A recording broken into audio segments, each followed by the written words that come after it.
8월 16일 월요일입니다. 오늘 새벽 우리에게 주시는 하나님의 말씀은 로마서 5장 1절에서 11절까지의 말씀입니다. 그러므로 우리가 믿음으로 의롭다 하심을 받았으니 우리 주 예수 그리스도로 말미암아 하나님과 화평을 누리자. 또한 그로 말미암아 우리가 믿음으로 서 있는 이 은혜에 들어감을 얻었으며 하나님의 영광을 바라고 즐거워하느니라. 다만 이뿐 아니라 우리가 환난 중에도 즐거워하나니 이는 환난은 인내를, 인내는 연단을, 연단은 소망을 이룬 줄 알미로다. 소망이 우리를 부끄럽게 하지 아니하면 우리에게 주신 성령으로 말미암아 하나님의 사랑이 우리 마음에 부은 바 됨이니 우리가 아직 연약할 때의 기약대로 그리스도께서 경건하지 않은 자를 위하여 죽으셨도다. 의인을 위하여 죽는 자가 쉽지 않고 선인을 위하여 용감히 죽는 자가 혹 있거니와 우리가 아직 죄인 되었을 때 그리스도께서 우리를 위하여 죽으심으로 하나님께서 우리에 대한 자기의 사랑을 확증하셨느니라. 그러면 이제 우리가 그의 피로 말미암아 의롭다 하심을 받았으니 더 그로 말미암아 진노하심에서 구원을 받을 것이니 곧 우리가 원수 되었을 때 그의 아들의 죽으심으로 말미암아 하나님과 화목하게 되었은즉 화목하게 된 자로서는 더욱 그의 살아나심으로 말미암아 구원을 받을 것이니라. 그뿐 아니라 이제 우리로 화목하게 하신 우리 주 예수 그리스도로 말미암아 하나님 안에서 또한 즐거워하느니라. 아멘.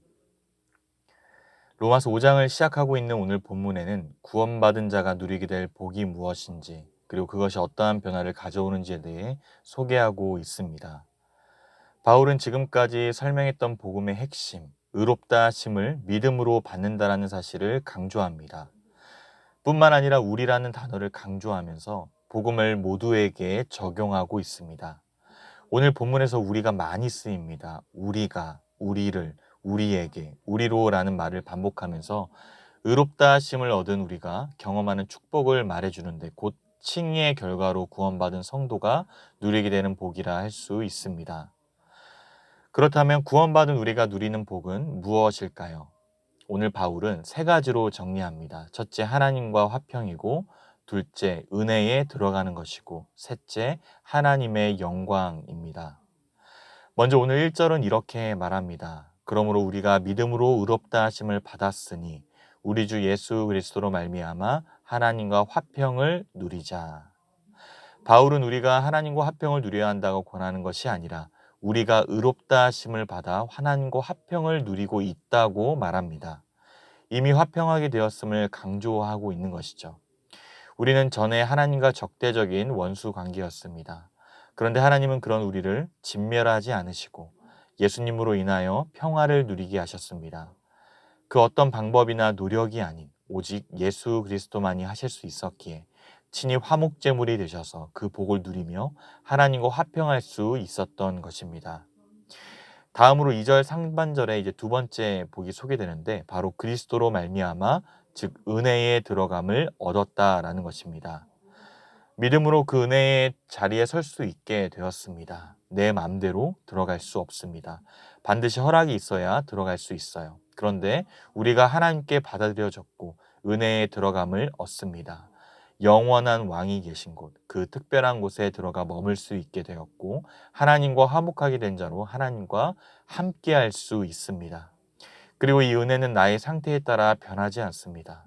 바울이 은혜에 들어감을 얻었다고 할 때 완료 시제를 사용하는데 은혜에 들어감을 얻은 일은 전에 있었고 그 결과는 계속된다라는 말입니다. 우리 모두는 그리스도로 말미암아 믿음으로 은혜의 자리에 굳게 서 있음을 믿습니다. 언제든 주님께 나아갈 수 있고 친밀한 관계를 경험할 수 있습니다. 그리고 무엇보다 들어감을 얻은 그 은혜의 자리는 언제나 변치 않고 안전합니다. 마지막 세 번째 복은 2절 하반절에 이제 하나님의 영광을 바라보고 즐거워하는 것입니다. 모든 사람이 죄를 범하여서 하나님의 영광에 이르지 못합니다. 그런데 믿는 자들은 의롭다 하심을 받아서 하나님의 영광에 이르게 되는 것이죠. 그날에 우리가 하나님처럼 그 영광스러운 모습으로 변화될 것입니다. 그리고 영화로운 상태로 하나님과 함께하게 될 것입니다.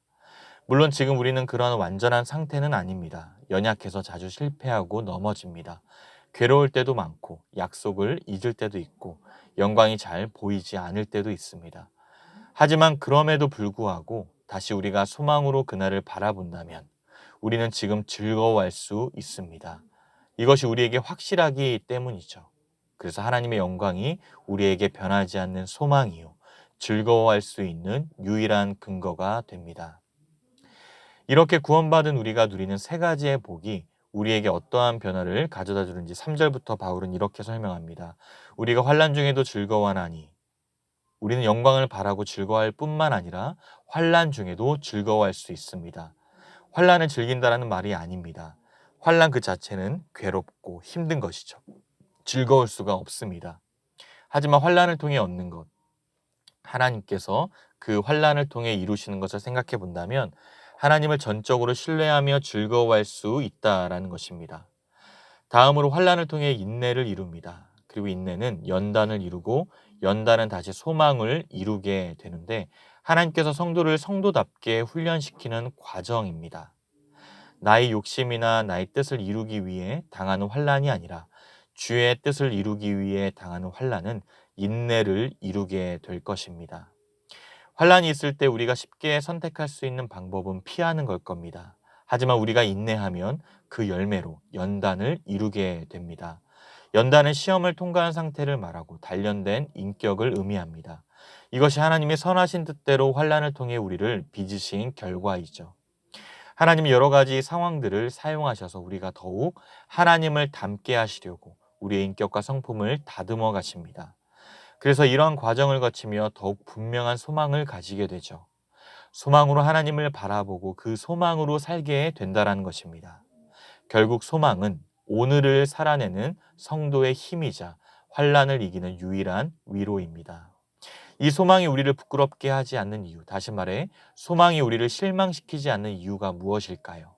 어떻게 우리가 소망을 확신할 수 있을까요? 5절입니다. 우리 5절 말씀을 함께 읽겠습니다. 시작. 소망이 우리를 부끄럽게 하지 아니함은 우리에게 주신 성령으로 말미암아 하나님의 사랑이 우리 마음에 부은 바 됨이니. 아멘. 바로 하나님의 사랑 때문입니다.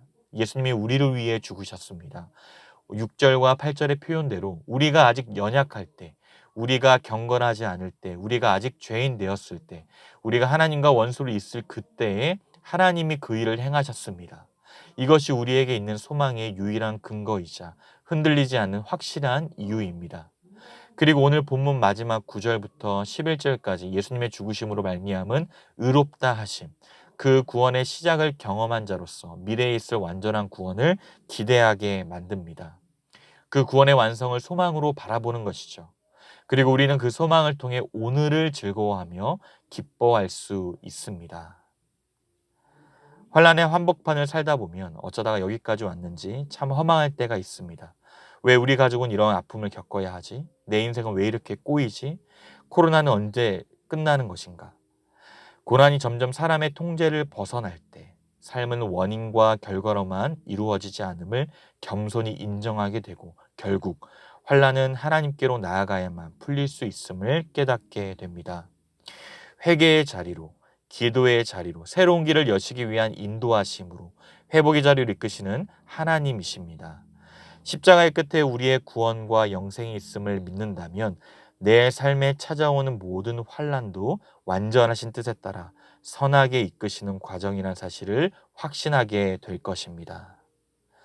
사랑하는 성도 여러분, 우리에게 있는 소망, 그 소망은 우리의 능력에 달려있는 것이 아니라 하나님의 능력의 손안에 있음을 믿으시길 바랍니다. 그래서 오늘을 즐거워할 수 있고 환난 중에 있다 하더라도 기뻐할 수 있습니다. 소망이 있기 때문이죠. 이 소망은 과거의 십자가에서 주께서 보여주셨고 뿐만 아니라 지금도 보여주고 계시는 하나님의 사랑에 근거하고 있기에 안전합니다. 그래서 소망을 가진 자의 삶은 다른 것입니다. 결국 소망이 있기에 우리의 오늘과 내일을 기대하며 살아갈 수 있습니다. 영원한 소망이 되시는 우리 하나님의 영광을 날마다 바라볼 수 있는 은혜가 있기를 바랍니다. 어떠한 상황 속에서도 주께서 주신 은혜에 감사하며 구원받은 기쁨을 통해 변화된 삶으로 진정한 화평을 흘려보내는 우리 모든 성도님들의 삶이 되시기를 주님의 이름으로 축복합니다. 기도하겠습니다. 하나님 아버지, 크신 은혜와 사랑을 감사드립니다. 예수님으로 인해 의롭다 하심을 입은 자로 하나님과 화평을 누리고 있음을 믿습니다.